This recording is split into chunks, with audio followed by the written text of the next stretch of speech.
Alejandro con un fuerte aplauso.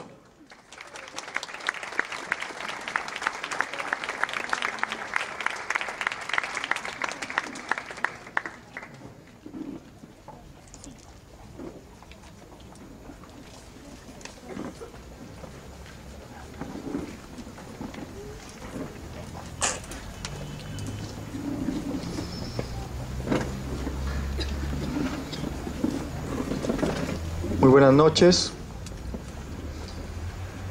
Creo que la plática de ayer nos ha dado muchas luces para comprender qué significa esa petición que le hacen los discípulos a Jesús: enséñanos a orar. Creo que ayer hemos puesto unos buenos fundamentos. Espero que les ayude. Creo que ahí está lo necesario, pero nos hemos quedado incompletos, porque si vamos al pasaje bíblico, cuando los discípulos o uno de ellos le dice: Jesús, enséñanos a orar, el Señor le enseña el Padre Nuestro, y todavía no hemos hablado del Padre Nuestro, y eso es lo que nos toca hacer el día de hoy. No es posible que en una plática yo pueda agotar el Padre Nuestro. Creo que ni muchas pláticas lo agotarían, porque el Padre Nuestro recoge toda la oración de la Iglesia. Toda la oración humana de alguna manera está recogida en esas sencillas palabras. Por eso quiero disculparme de antemano, porque nos vamos a quedar cortos otra vez. Pero rescato que queremos entrar en la escuela de Jesús, como decíamos ayer. Queremos que Él nos enseñe. Y por eso vamos a dar unas pinceladas de qué nos enseña Jesús acerca del Padre. Para empezar, vemos que Jesús se comunicaba con el Padre con cariño. Le decía: Abba, Padre. Abba, Padre, es una expresión de cariño. Ese Abba significa papito. Por lo tanto, había una relación muy cercana, muy estrecha. Hay una relación de confianza y de amor, y eso tiene que estar en la base de nuestra oración, dirigirnos con ese cariño a Dios. Por lo tanto, solamente a partir de Jesús y viendo a Jesús es que podemos llamar a Dios también Abba, Padre, papito. Eso antes era impensable, totalmente impensable. Nadie había llamado a Dios así. Por eso, como decíamos ayer, el único que ha conocido siglos de siglos al Padre es el Hijo que se ha hecho hombre, Jesucristo.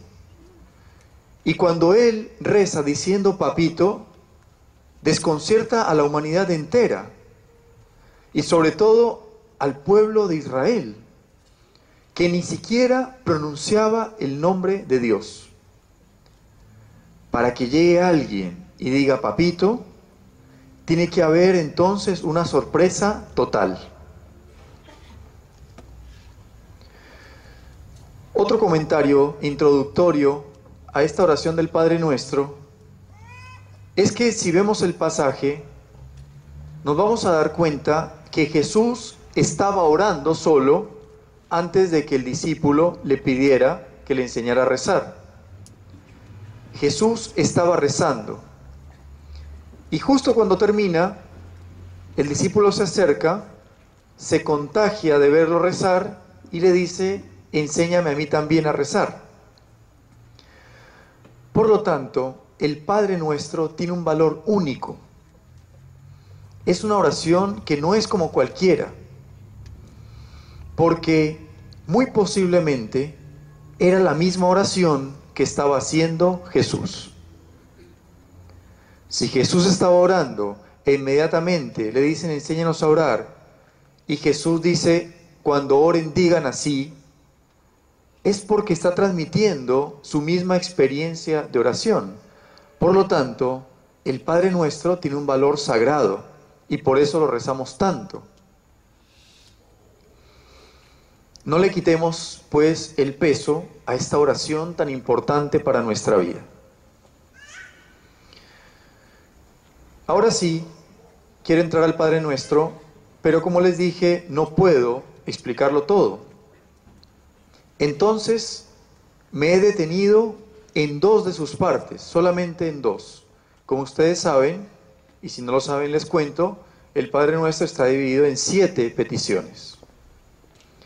3 que están dirigidas a cosas del Padre, de Dios propiamente, y 4 dirigidas a nuestras necesidades. Si ustedes lo repasan en su cabeza, despacio, se van a dar cuenta rápidamente de esas 7 partes.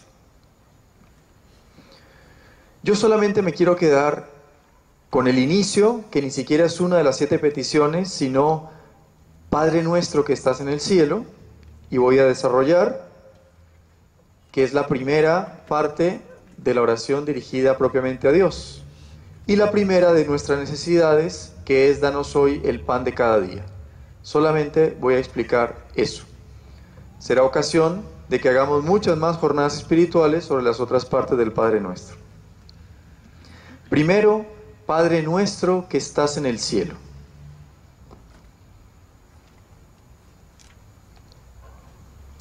Al decir solamente Padre, ya estamos diciendo mucho. En realidad esta plática podría quedarse ahí, Padre, y podríamos hablar muchísimo. El nombre de Padre tiene una connotación inmensa, porque ya habla de una relación. Cuando yo digo Padre, ya estoy reconociendo que hay una relación entre Él y yo. Me reconozco como hijo y lo reconozco como Padre. Y aquí voy a hacer un paréntesis. Debo confesarles que cuando a mí me dicen Padre, es como si recibiera un golpe interior. Y todo el mundo me dice Padre. O sea, recibo muchos golpes. Pero no es un golpe que me haga daño, sino es un golpe difícil de explicar. Pero va en la línea de que me conmueve mucho y me choca, sobre todo porque, como ustedes saben, me han ordenado hace solamente un año, un poco más de un año. Quizás en un año más o 2 o 3 me acostumbre a que me digan Padre. Pero cuando, digámoslo así, no eres padre y al día siguiente ya eres padre de todo el mundo, choca, ¿no? Porque Padre es una palabra muy fuerte, muy fuerte. Es más, el Señor dijo, no llamen a nadie Padre, porque solo hay un Padre en el cielo. Entonces, ¿cómo resolvemos esto? Lo que sucede es que al llamarme Padre, lo que las personas me están diciendo, aunque no conscientemente, es que yo tengo que ser un reflejo del Padre del cielo, del único Padre, nuestro único Padre. Por eso es tan importante que yo, como sacerdote, como me dicen Padre, dé un testimonio de bondad, de amor, de misericordia, de comprensión, es decir, que refleje con mi vida al Padre del cielo. Tremenda responsabilidad para mí. Si algún día me olvido de eso, les pido que me lo recuerden. Con esto cierro el paréntesis. La palabra Padre, entonces, tiene un sentido que ya implica una relación. Me reconozco como hijo de Dios. Por lo tanto, si yo voy a rezar algún día y solamente rezo diciendo Padre, ya he rezado mucho. Solamente que esa palabra tiene que tener un peso, no solo en mi boca, sino también en mi corazón. La semana pasada estuve de retiro, recibiendo mis ejercicios espirituales que hacemos cada año, que son en silencio, son 5 días de silencio. Y ahí tuve una intuición que es la que les voy a compartir en esta charla, y es que cuando yo rezaba y a la vez me acordaba de la experiencia de muchas personas que se acercan a mí para que los ayude a rezar o para que les dé alguna pista, me fui dando cuenta durante el retiro que para poder rezar bien, yo necesito preguntarme quién es Dios para mí. Si ustedes quieren rezar bien el Padre Nuestro, primero pregúntense quién es Dios para ti. Es muy importante cómo te sitúes frente a Dios. ¿Quién es aquel a quien rezo cuando elevo mis ojos? ¿Quién es para mí? Eso que suena tan lógico y quizás tan tonto, tiene una repercusión muy profunda, porque aunque no lo sepamos o no nos hayamos dado cuenta, muchas veces tenemos una visión distorsionada de Dios, y eso afecta nuestra oración profundamente. Por ejemplo, es posible que algunos tengan una imagen de Dios como un padre que está molesto contigo. Como que cuando rezas, supones que el Padre podría estar molesto contigo. Eso ya marca tu oración, ya marca tu manera de rezar, de acercarte a Dios. Si te pones de rodillas y ya presupones que Dios puede estar molesto contigo, entonces es posible que tu oración esté un poco truncada. Algunos pueden tener una visión de un padre que es justiciero, que pone la justicia por encima de todo y que por lo tanto me premia o me castiga por cada cosa que hago. Eso está muy presente en la experiencia de oración de las personas, muy presente. Algunos pueden tener la imagen de un Dios frío y distante, de un Dios estático, de un Dios que no está presente en el mundo, que está como ahí arriba, en un trono, esperando, y que hay un abismo gigante entre Él y yo. Como que hay dos mundos, el de Dios y el mío, que estoy aquí con todas mis situaciones, mis circunstancias, mis problemas, mis alegrías, y Dios está en otro, allá, feliz, tranquilo, en paz. Otra idea que puede haber también en ti es que Dios Padre es tan bueno que nunca va a entender tu drama y tu pecado. Él nunca va a entender lo feo que hay en ti. Y que solamente lo vas a poder mirar si estás limpio o si estás limpia. Por lo tanto, cuando te experimentas en pecado, cuando te experimentas sucio, ni lo miras a los ojos, no te acercas, te escondes. No vaya a ser que me vea, como le pasó a Adán y Eva. Todas estas visiones están erradas, tienen un vicio por detrás porque no nos muestran el verdadero rostro del Padre. Por lo tanto, el consejo que yo te doy es que profundices un poco más en cuál es la visión que tú tienes del Padre, para que así puedas entender por qué te relacionas de cierta manera con Él. La manera como veas al Padre va a marcar necesariamente tu relación y tu oración. Claro, si yo veo a Dios un Dios castigador, le voy a tener miedo. Si lo veo como un Dios indiferente, no voy a esperar mucho de Él. Si lo veo como un Dios que no me escucha o no me entiende, voy a tirar la toalla rápidamente en mi oración.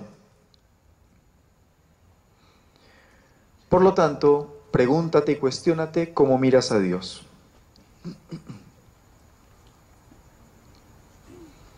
También es muy cierto que es muy común que proyectemos en Dios la manera como nos hemos relacionado con nuestro papá biológico.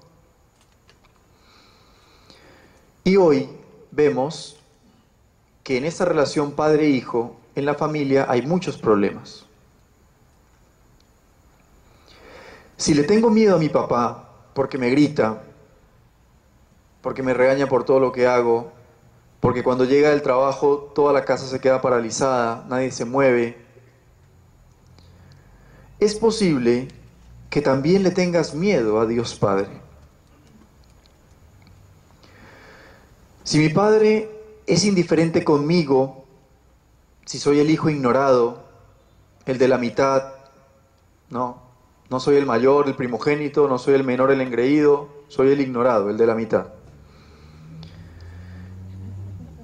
Es posible que no me haga muchas expectativas tampoco con Dios, porque me he acostumbrado a una relación de una cierta indiferencia.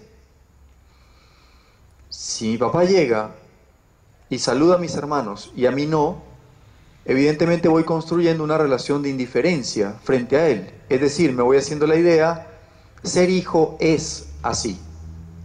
A mí me ha tocado ser así. Y cuando rezas, quizás tengas esa visión. Y si nunca conocí a mi papá, es posible que tenga muchas dificultades para comprender quién es Dios Padre. Sin embargo, quiero hacer una aclaración con esto. Eso que he dicho no es algo determinante. No estoy determinado por esa relación biológica con mi padre, pero afecta definitivamente, afecta. Y digo que no es determinante porque también es muy hermoso cuando uno puede decir algo así como: siempre tuve un padre en el cielo, pero no lo sabía. Y el descubrirlo me llena de gozo, de alegría y me hace relacionarme con él. O si lo sabía por la fe, no podía ver los alcances de lo que eso significaba para mi vida. Entonces lo descubro recién ahora. Por eso, acogernos a lo que nos dice la fe de que tenemos un Padre en el cielo es muy importante y nos debe llevar en algún momento de nuestra vida a decir con convicción: tengo un Padre. Debemos entonces, queridos amigos, reconocer el rostro real del Padre para que broten sentimientos de hijo, sentimientos auténticos, no estos que les he graficado hace un rato, sino los sentimientos de un hijo auténtico. Sentimientos como el agradecimiento, la admiración. Un hijo admira a su padre, es lo natural. Un hijo le agradece a su padre todo lo que hace por él. O un sentimiento de petición, de querer pedirle cosas. Eso es natural. Cuando el hijo no quiere pedirle al papá, algo está pasando, es antinatural. Un hijo le pide al padre. O un sentimiento de seguridad, de refugio. Protégeme. O un sentimiento de confianza, un deseo de abrazarlo y de ser abrazado. Si esos sentimientos no brotan en mi oración, es porque todavía no hay una comunicación fluida hijo-padre, porque hay bloqueos, porque todavía debo seguir profundizando, porque debo seguir rezando perseverantemente, como decíamos ayer.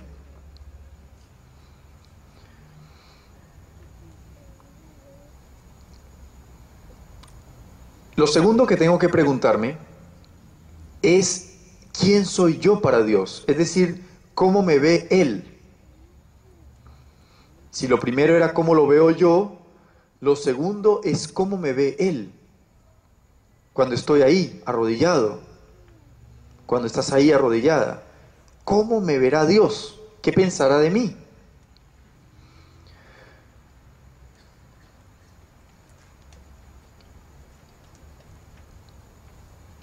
Si yo me arrodillo, pienso, ¿será que Dios piensa que soy bueno? ¿Será que estoy haciendo bien las cosas?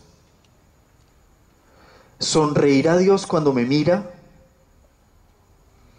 ¿O me mirará con preocupación, quizá? Como pensando, ¿qué hago con este hijo mío? ¿Cómo hago para que salga adelante? No camina, no avanza. Creo que a todos nos gustaría tener la certeza de que Dios nos mira con agrado y nos sonríe. Poder ver una sonrisa en ese rostro paterno, como diciéndome, sigue adelante, vas bien. Eso es lo que todos anhelamos. La oración implica que yo tenga confianza en que es así, que Dios sí me mira con amor. Si lo dudo, entonces mi oración se va a quedar corta siempre. Y para saber qué piensa Dios de nosotros, evidentemente hay que recurrir a lo que se nos ha revelado, porque nosotros no hemos vivido con el Padre en el cielo como Jesús. Por lo tanto, es muy útil recurrir a la Sagrada Escritura. ¿Qué nos dice la Sagrada Escritura sobre el Padre? Para poder entender cómo se relaciona Él conmigo. En mi retiro, la semana pasada, descubrí un pasaje que me fue muy iluminador para esto que les estoy diciendo. En el capítulo 17 de San Juan, Jesús les dice a los discípulos, ya despidiéndose, porque ya va llegando la hora en que iba a ser crucificado, y hace esta oración que está narrada en el capítulo 17 de Juan, que es muy hermosa y que se la recomiendo. Subrayen ahí Juan 17, leer todo, subrayado, un cuadrado, círculo, muy bien. Ahí van a aprender a rezar, créanme. En ese capítulo se aprende a rezar. Léanlo unas 500 veces o 600 veces, profundícenlo, mírenlo, ahí se aprende a rezar porque es una oración hermosa de Jesús. Y una partecita, que es la que descubrí, es donde Jesús le dice a los discípulos, ya despidiéndose, yo ya no voy a rogar al Padre por ustedes, como lo he venido haciendo. Ahora háganlo ustedes mismos, porque el Padre mismo los quiere. ¡Qué hermoso! El Padre mismo los quiere. Algunos de ustedes dirán, bueno, ¿y qué descubriste? Es que es hermoso. Es hermoso saber y constatar en la revelación que Dios me quiere. Y cuando estás de retiro, pues lo sientes mucho más. Pero cuando cada uno de ustedes experimente eso, Dios me quiere, quizás se transforme tu vida y quizás seas más feliz. Otra cosa que vemos en la Sagrada Escritura es que en una relación con Dios todo se comparte. Y por eso Jesús en ese capítulo 17 le dice al Padre, todo lo mío es tuyo y todo lo tuyo es mío. Es así como se construye una relación con Dios. Señor, todo lo que tengo, lo mío es tuyo. Es más, tú me lo diste. Y te pido que me des también todo lo tuyo, como lo hace normalmente. Dios nos da todo lo suyo. Para empezar, nos ha dado a lo que más quiere, que es a su Hijo. Nos lo entregó, nos lo puso en nuestras manos. Todo lo mío es tuyo, todo lo tuyo es mío. Otra cosa que descubrimos en la revelación es que Dios se preocupa por nosotros, por lo que vamos a comer, por lo que vamos a vestir. Esa preocupación tan sencilla y cotidiana está en Dios y está ahí en la revelación, en los evangelios. De eso vamos a hablar un poco más cuando entremos a la parte del danos hoy nuestro pan de cada día. Vemos entonces que Dios es un Padre providente, misericordioso, fiel, que no me abandona, que es paciente. Y Jesús decía, pues si ustedes que son malos, era una especie de regaño, ¿no? Pues si ustedes que son malos saben dar cosas buenas a sus hijos, ¿cuánto más el Padre del cielo les va a dar cosas buenas a ustedes? Mateo 7:11. También descubrimos que Dios me conoce profundamente, como dice el Salmo 138. Señor, tú me sondeas, tú me conoces. Me conoces cuando me siento y me levanto. De lejos penetras mis pensamientos, todas mis sendas te son familiares. También vemos que parte del amor de Dios está en que también nos corrige. Porque si un padre quiere a su hijo, lo corrige. Por eso, en el segundo libro de Samuel, capítulo 7, versículo 12, dice, yo seré para él un padre, él será para mí un hijo. Si se tuerce, lo corregiré, pero no le retiraré mi lealtad. Si te tuerces, te va a corregir. Ese es parte del amor de Dios contigo. Pero eso no significa que no te quiera. Significa que es parte del amor. Imagínense que yo esté jugando fútbol en la sala de mi casa y rompo la estatua favorita de mi mamá. Y mi mamá llega a la casa, la mira y sigue y no me dice nada. Yo puedo decir, ah, qué buena es mi mamá. No, lo que puedo decir es, no le importo. Entonces rompes otra cosa a ver si quizá le importes algo, ¿no? Y los niños hacen eso. Los niños llaman mucho la atención así, como ustedes papás saben. Cuando el niño siente que no tiene la atención de sus padres, hace cosas malas para que por lo menos le den atención. Por lo tanto, la corrección es parte del amor. Otra cosa que descubrimos de nuestro Padre es que nos protege. Señor, Padre, Dios mío, eres mi roca de salvación, eres mi protección, como dice el Salmo 89. Y como dice ese Salmo 22 tan querido por nosotros, aunque camine por cañadas oscuras, nada temo, porque tú vas conmigo. Dios dice a través del profeta Ezequiel, yo mismo apacentaré mis ovejas y yo las llevaré a reposar. Ezequiel 34:15. Por lo tanto, si yo asumo ese rol de hijo como me está diciendo la Sagrada Escritura, entonces confío en que Él me ha pensado, se interesa por mí, le preocupo y no va a estar tranquilo hasta que no lleve a cabo su obra conmigo, hasta que no me vea plenamente feliz. Ese es el Padre auténtico. Ese es el Padre que debemos ver en Dios. ¿Cómo podría un verdadero Padre olvidarse de su Hijo? Pues aunque lo haga, yo nunca te olvidaré, dice el profeta Isaías, hablando en nombre de Dios. Romano Guardini a quien cité ayer también, teólogo alemán muy importante del siglo XX y un hombre de mucha oración, nos dice que el Padre Nuestro, la oración del Padre Nuestro, solamente puede ser comprendida junto con la parábola del Hijo Pródigo. Y yo creo que tiene mucha razón.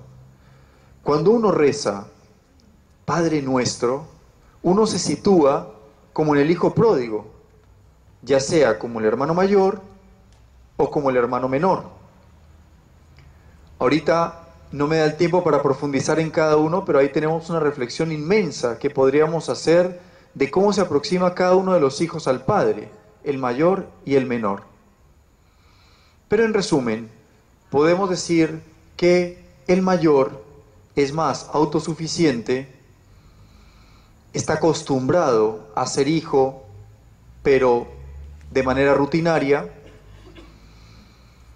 y por lo tanto no valora tanto todo lo que el padre hace por él. Mientras que el menor, el hijo pródigo, sabe lo que se pierde cuando uno está lejos del padre. Se siente necesitado después de haberse alejado y llega como un pordiosero a pedir misericordia, a pedir amor, a pedir clemencia. Por lo tanto, la relación padre-hijo que tú tengas con Dios, hijo-padre, en todo caso, o hija-padre, va muy en relación con esta parábola que sería bueno profundizar también.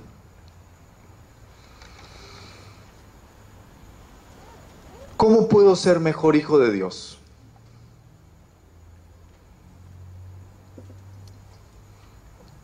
Todo padre quiere que su hijo sea bueno, que ayude, que dé frutos, que no sea un hijo estéril, inútil. El hijo inútil es un dolor para el padre. Ojo, inútil no me refiero al que no es capaz de hacer muchas cosas. Inútil me refiero a aquel que recibe mucho pero retorna poco. Que todo lo que recibe queda en él. Queda como estéril el amor que recibe. No lo devuelve, no lo agradece, no lo fructifica, no lo comparte con otros. Es el hijo que pide, pide y pide y no valora lo que pide. Por lo tanto, Dios espera de nosotros ese retorno, pero no porque Él lo necesite, sino porque quiere vernos dar fruto. Quiere ver que ese amor que nos da genere algo en ti, te trascienda a ti mismo, que dé frutos de amor. Por eso, hemos escuchado tantas veces de nuestro papá, cuando nos ve en la cama hasta las 12 del día, 1 de la tarde, en vacaciones, y nos dice, oye, no seas inútil. Y él sufre, pero uno se pregunta, pero mi papá, ¿por qué sufre? Que cierre la puerta y yo veré si duermo o no. Lo que pasa es que quiere hacerme la vida imposible, es como solemos decir. Y mi papá era así. Mi papá abría las cortinas, me quitaba la frazada, decía, bueno, ya, vamos a arreglar la casa. ¿Pero por qué? Es la experiencia del hijo. Si está bien la casa, ¿qué vamos a arreglar? Lo que pasa es que esa experiencia de ver que el hijo se desperdicia, entre comillas, es muy dolorosa para un padre. Por lo tanto, el padre, toda madre, espera ver frutos de sus hijos. Ese servir, el padre lo ve con mucho agrado. Un hijo que sirve, se ve con mucho agrado. El padre lo valora mucho, el Padre del cielo también. Y Dios le dijo a aquel faraón que tenía preso a su pueblo, le dijo lo siguiente: yo te ordeno que dejes salir a mi hijo para que me sirva. A mi hijo se refiere a mi pueblo. Porque a Dios necesita que también le ayudemos, no por Él, sino para que se siga extendiendo los frutos de su amor en el mundo. Dar lo que soy, donar mi vida, le da alegría al Padre. Él se alegra conmigo, soy motivo de gozo cuando sirvo. Como que le arranco una sonrisa a Dios. Por lo tanto, aquí entramos a un tema muy importante que Jesús nos enseña sobre su relación con el Padre, y es la importancia de la obediencia. Obedeciendo, aprendo a ser hijo. Jesús obedeció siempre.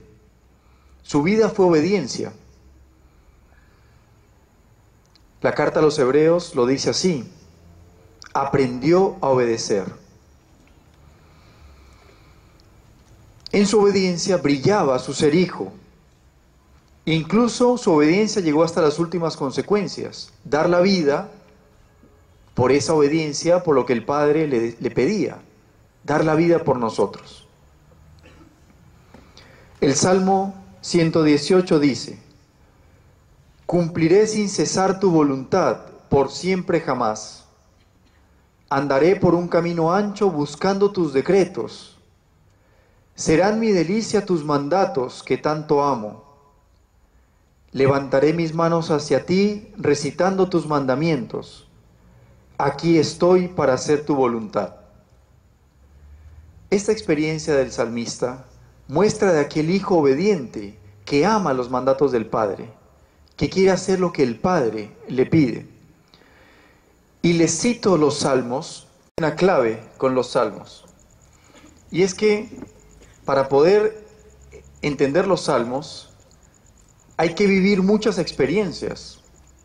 Porque los salmos reflejan experiencias inmensas, grandísimas, de David, de Salomón.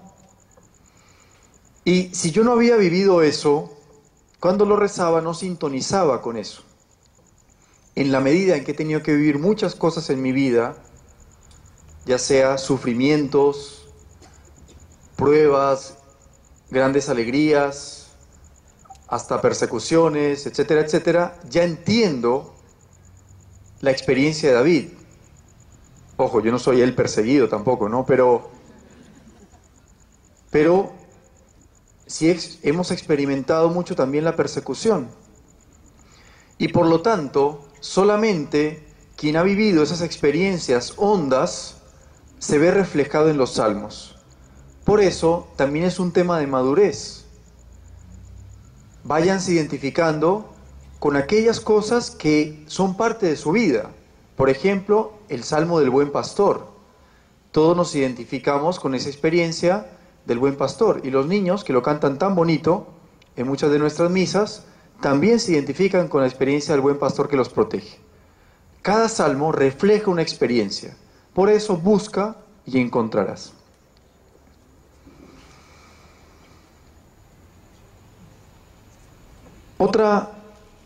Estábamos diciendo cómo puedo ser mejor hijo. Otra cosa que he descubierto en mi vida es que entre más vulnerable y frágil soy, más hijo soy. Si yo oculto mi fragilidad, me cierro a la experiencia de ser hijo. Por lo tanto, hay que hacer un quiebre frente a Dios, reconocernos frágiles ante Él. Porque eso me hace experimentar que lo necesito. Si yo me estoy defendiendo de Dios, no me experimento hijo. Cristo se hizo vulnerable. Él, haciéndose frágil como nosotros, se sumergió en la experiencia más humana y por eso nos comprende. Él comprende todas nuestras debilidades. Se hizo tan frágil que quiso quedarse como un pan que es súper frágil. y que yo lo experimento todos los días cuando celebro la Eucaristía. Yo lo parto. Yo lo parto y veo cómo al partirlo salen partículas que son Cristo. Y tengo que cuidarlas porque yo sé que ahí está Cristo. Qué fragilidad la del Señor de hacerse pan. Un pan que se lo pueden llevar, que se lo pueden robar, que lo pueden maltratar, que lo pueden pisar, que se nos puede caer. ¿Cómo es posible que Dios se haya hecho tan frágil un pedazo de pan? Con mayor razón nosotros, ¿cómo no experimentarnos frágiles? Que somos criaturas de Dios. Que nuestra vida depende de un hilo. Hoy estamos vivos, mañana no sabemos. Hoy se apaga la luz, mañana se apaga nuestra vida. Y es así, de la nada, tan de la nada como lo que vimos hace un momento. Nadie espera la muerte. La muerte sorprende. Y por lo tanto, esa experiencia nos hace reconocernos necesitados de Dios. Ahora sí, entramos a la segunda parte. Danos hoy nuestro pan de cada día.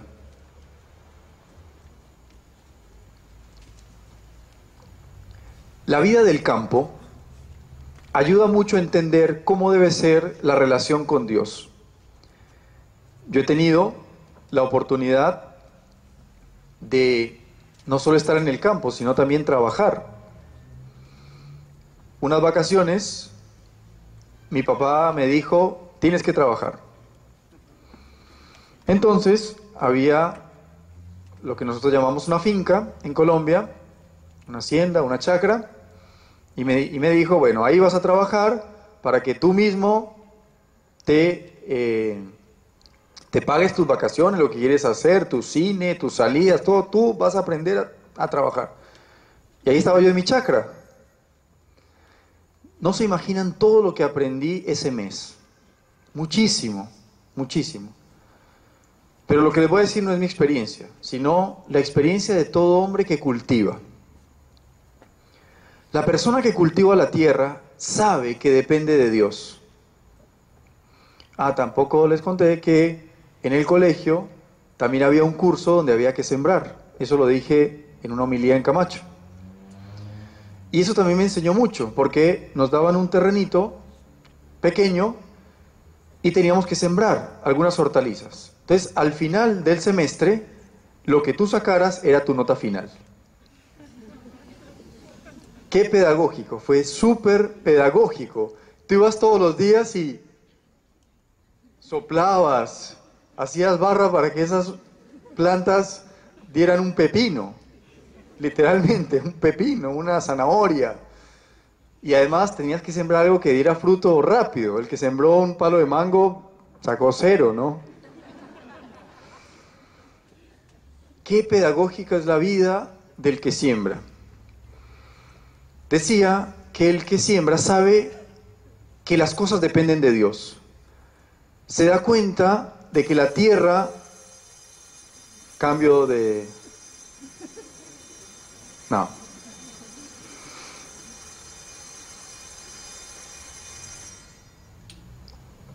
Se da cuenta de que la tierra no da fruto si no recibe de arriba el sol y la lluvia. Por lo tanto, sabe que no está en sus manos recoger la cosecha.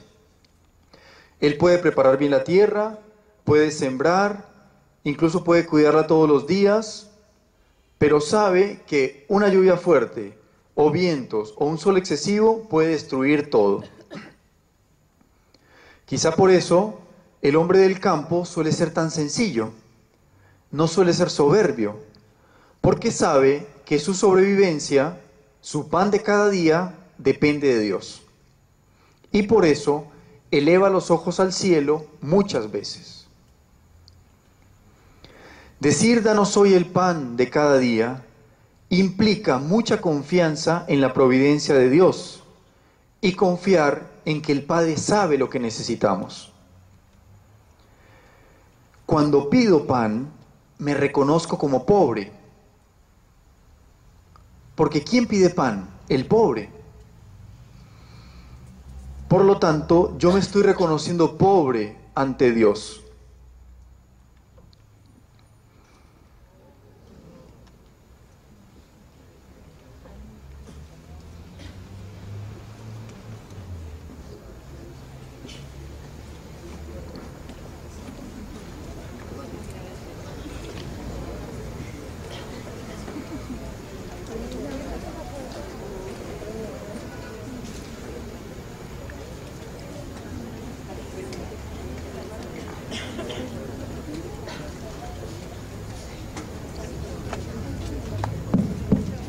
Seguimos. Eso. Si quieren que termine mi charla, hay maneras más elegantes de decirlo, ¿no?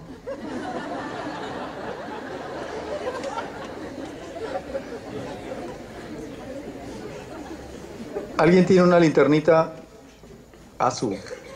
Hagan así, a ver, a un lado. Eso.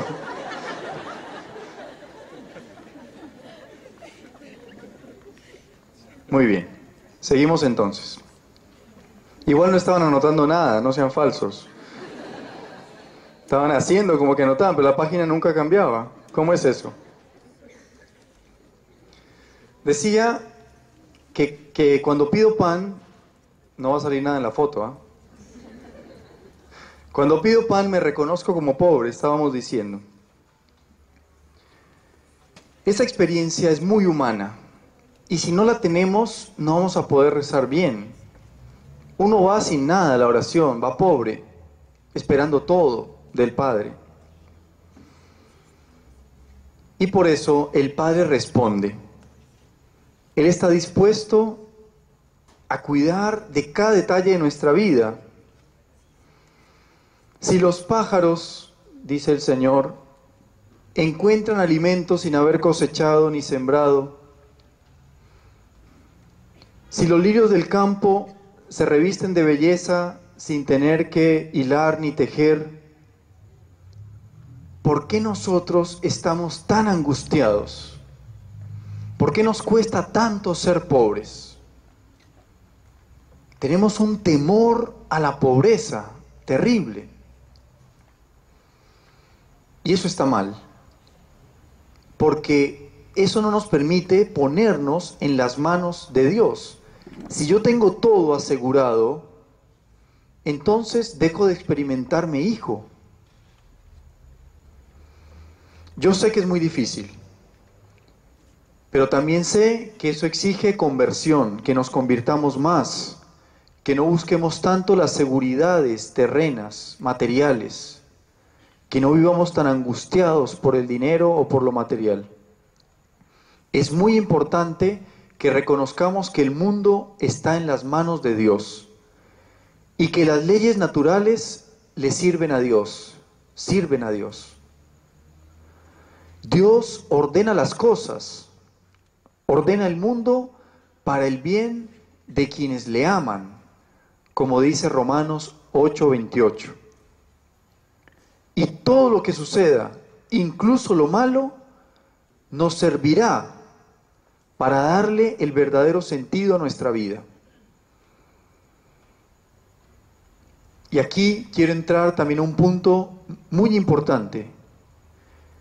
Y es que es en la oración donde vivimos la prueba de fuego de nuestra fe. ¿Cuál es esa prueba de fuego? Cuando pasamos momentos duros y dolorosos y tenemos que aceptarlos. Esa es la prueba de fuego de la fe. Porque mientras las cosas de nuestra vida se acomodan a nuestros deseos, es fácil creer. Es fácil creer que Dios existe, es fácil creer que la providencia nos cuida, pero la gran exigencia de la fe aparece cuando la mirada del espíritu y la voluntad desfallecen. Cuando el corazón no percibe el sentido de lo que está pasando, no entiende. Es ahí donde vencemos o fracasamos en nuestra oración.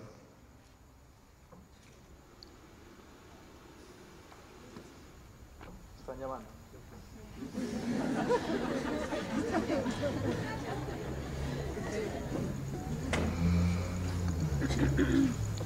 Y esto es clave, queridos amigos. No sabemos rezar cuando estamos sufriendo. No sabemos rezar. En vez de rezar más intensamente nos alejamos. Y eso es matemático, lo veo mucho. Y debería ser todo lo contrario. Cuando las cosas se ponen más difíciles, cuando se pone todo cuesta arriba, es cuando yo me pongo de rodillas. Me tengo que poner de rodillas. Y una de las cosas más angustiantes es no tener el pan de cada día. Conozco muchas personas que viven del fruto de cada día, que viven sin tener asegurado el alimento del día siguiente, literalmente, no es una figura, literalmente. Y lo sorprendente es verlos tranquilos. Ahí adentro de esa persona está el Espíritu Santo, ténganlo por seguros. Está el Espíritu Santo. Muy bien, con eso hemos analizado dos partecitas del Padre Nuestro, muy pequeñas. Como les digo, me siento cortísimo, no porque tenga más hojas, ya acabé, sino porque me gustaría profundizar mucho más en lo que significa el Padre Nuestro para que lo valoremos. Pero quiero terminar con algunas cosas prácticas que nos van a ayudar.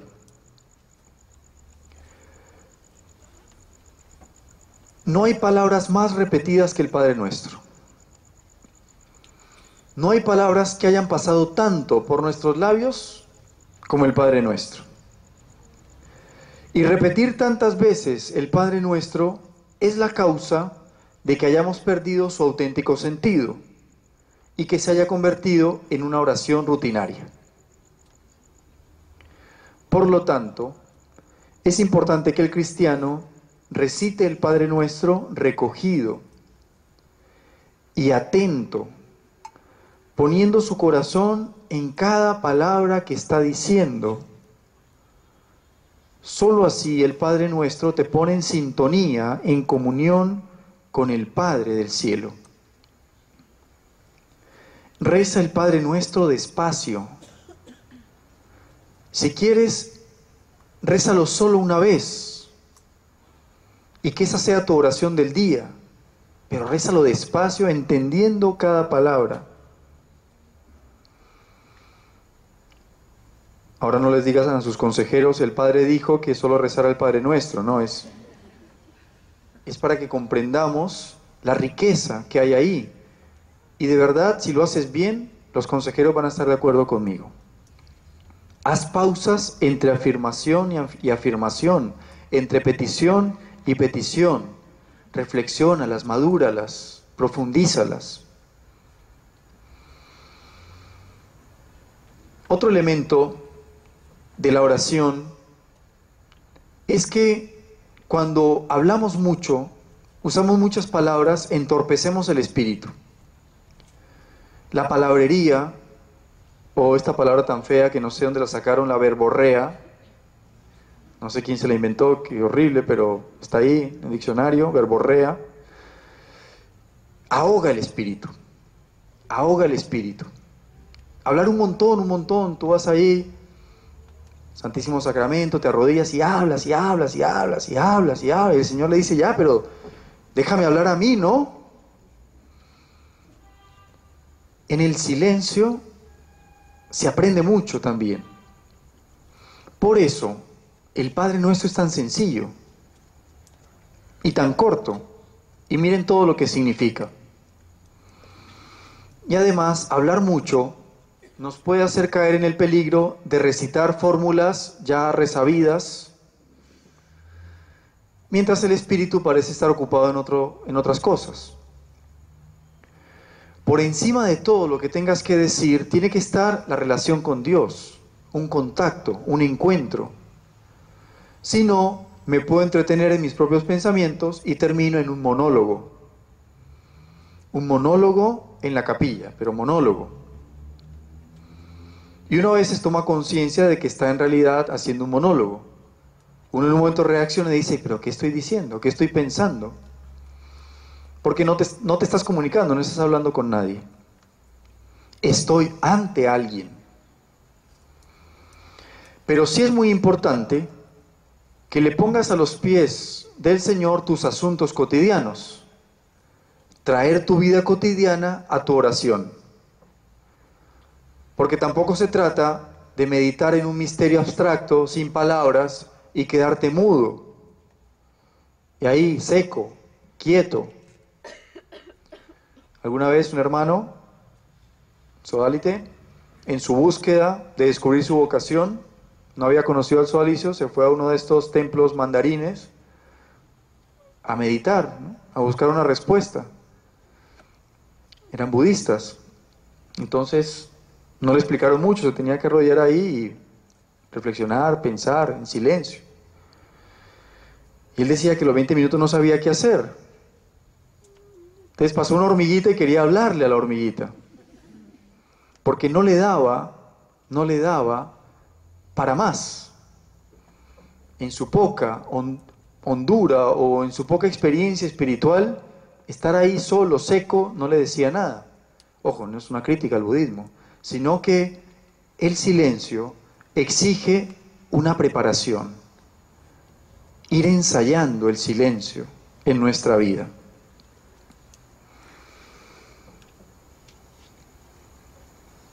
Y por último, es muy importante que entendamos que toda oración es personal, pero también es comunitaria. Cuando decimos Padre Nuestro, estamos diciendo dos cosas. Primero, que Dios es mi Padre, como ya hemos venido profundizando, y que tengo un encuentro personal con Él.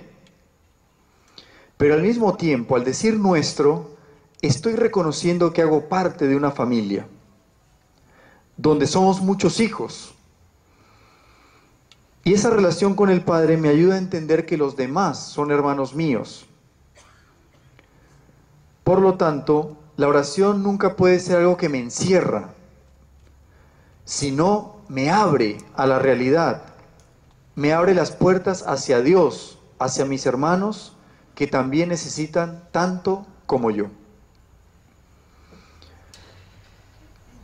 Esas son algunas recomendaciones, podríamos decir muchas más, pero el tiempo nos gana. ¿Por qué hacemos esta jornada? ¿Cuál es la idea? La idea es que tú aprendas a tener una relación con el Padre a través de Jesucristo. Es una relación que se madura. Para empezar, hay que ver si alguno de ustedes le reza al Padre. De repente muchos sienten una afinidad de rezarle a Jesús y es así como se encuentran con el Padre. Y es verdad, es así. Quizás en algunos momentos le rezas al Padre directamente, eleva los ojos al cielo y le dices Padre nuestro. Quizás lo haces a través del Espíritu Santo y le rezas al Espíritu Santo para que te ayude a encontrarte con el Padre. Es una Trinidad de amor y no importa, está bien. Pero lo importante es que te relaciones con Dios y que aprendas. Y esto es un intento de que profundices mucho más en tu vida de oración. Por eso nos esforzamos en rezar tantas cosas. En ese taller de vida espiritual que recibieron hace poco tiempo, nos han explicado muchas maneras de rezar. Por ejemplo, con la liturgia de las horas, rezar laudes o completas o vísperas. Rezamos con los salmos, aprendemos a relacionarnos con Dios. O la lectura espiritual, que es tan importante para profundizar. O el rosario, sin caer en la rutina. En fin, tantas oraciones que nos ayudan a ponernos en contacto con Dios. Espero que les haya servido mucho. Mediten en sus casas, sigan profundizando. Y bueno, ahora en lo que viene de la jornada también. Muchas gracias.